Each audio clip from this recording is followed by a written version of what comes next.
বন্ধুরা, কল্পনা করো যে মানুষটা চ্যাম্পিয়ন গান শুনিয়ে গোটা দুনিয়াকে মাতিয়েছেন, আজ সেই ডিজে ব্রাভোই আমাদের কেকেআরের মতো এত বড় দলে খারাপ পারফরমেন্স এবং একের পর এক ম্যাচ হেরে যাওয়ার আসল কারণ হয়ে দাঁড়িয়েছেন। আইপিএল তো দূরের কথা, গোটা নাইট রাইডার্স ফ্র্যাঞ্চাইজে ভরাডুবির পেছনে কি সত্যি আছেন তিনি, সেটা সম্পর্কে বিস্তারিত জানবো। কি আপডেট উঠে এসেছে ডিজে ব্রাভো নিয়ে, সেটাই থাকছে আজকের ভিডিওতে। তাহলে বন্ধুরা অবশ্যই ভিডিওটি শেষ পর্যন্ত দেখো, আর ভিডিও শেষে তোমাদের জন্য একটা টুইস্ট আছে যেটা অবশ্যই তোমরা আশা করি মিস করতে চাইবে না, তাই ভিডিওটি শুরু থেকে শেষ পর্যন্ত একদম মনোযোগ সহকারে দেখো। নমস্কার বন্ধুরা, আপনারা দেখছেন ক্রিকেট ক্র্যাফটস, আর আজকের ভিডিওতে আমরা জানবো কেন কেকেআর ডিজে ব্রাভোকে ম্যানেজমেন্ট থেকে বাদ দিতে চাইছে। একজন চ্যাম্পিয়ন কি এমন করলেন যে একটা দলের জন্য তিনি বোঝা হয়ে দাঁড়িয়েছেন, সবটাই জানবো আজকের ভিডিওতে। কিন্তু তার আগে বন্ধুরা, তোমরা কমেন্ট করে অবশ্যই জানিয়ে দাও তোমাদের মতে কে হওয়া উচিত 2026 আইপিএল আমাদের কেকেআর দলের মেন্টর, ডিজে ব্রাভো নাকি অন্য কেউ?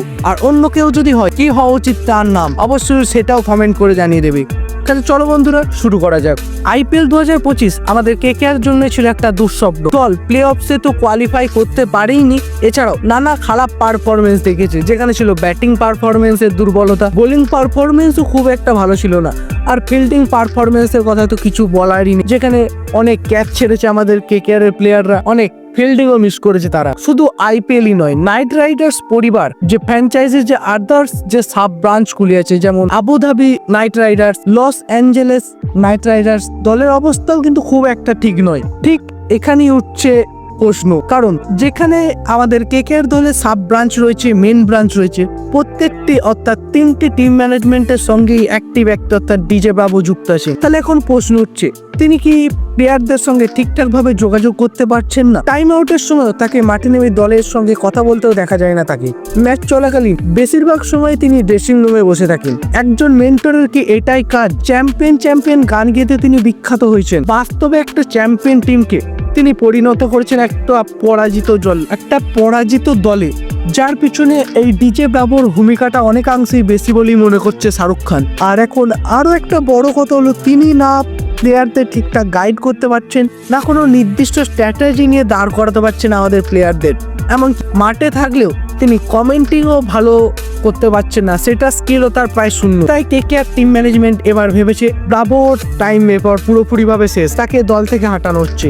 একদিকে যেমন কেকেআর এর দুই বড় কোচ, হেড কোচ এবং বোলিং কোচ, দুজনেরই মেয়াদ প্রায় শেষের মুখে, সেই সময় কি এবার আমরা ডিজে ব্রাভোকেও মেন্টরের পদ থেকে সরিয়ে দিতে দেখতে চলেছি? আর 2026 আইপিএল কে আমরা দেখতে চলেছি একটা নতুন কেকেআর এর টিম ম্যানেজমেন্ট, সেটা নিয়ে এখন উঠছে বড়সড় প্রশ্ন। আর এখন আলোচনায় তো অনেক নামই নাম আসছে ওয়েন মর্গ্যানের, এছাড়াও ইউসুফ পাঠানের। কে হতে পারে আমাদের পরবর্তী গেম চেঞ্জার মেন্টর, সেটাই এখন দেখার। কমেন্টে জানিয়ে দাও তোমরা কি মনে করছো, ডিজে ব্রাভোকে কি কেকেআর থেকে বাদ দেওয়া উচিত, নাকি তাকে আর একটা সুযোগ দেওয়া যেতে পারে পরবর্তী বছর, যাতে সে তার ভুলগুলি শুধরে নিয়ে আমাদের কেকেআর টিমকে আবার পুরনো গৌরবে ফিরিয়ে আনতে পারে? তোমরা কি মনে করছো সেটা অবশ্যই কমেন্টে লিখে জানাও। ভিডিওটি ভালো লাগলে একটি মন থেকে লাইক করে দাও এবং বন্ধুদের সঙ্গে অবশ্যই শেয়ার করো আমাদের চ্যানেলের লিঙ্কটি। তাহলে তুমি যেভাবে কেকেআর রিলেটেড সমস্ত আপডেট সবার আগে পাচ্ছ, সেও যেন কেকেআর রিলেটেড সমস্ত আপডেট সবার আগে পায়। তাহলে বন্ধুরা আজকের জন্য এই পর্যন্তই, ফিরে আসছি খুব শীঘ্রই নতুন কোনো আপডেট নিয়ে। ততক্ষণের জন্য জয় হিন্দ, জয় কেকেআর।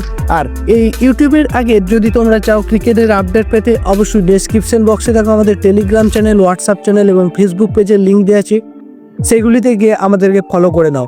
আমরা যেখানে ক্রিকেটের গোপন সমস্ত তথ্য সেখানে আমরা সাপ্লাই করে থাকি, তাই অবশ্যই আমাদের কমিউনিটিতে যোগ দিয়ে দাও।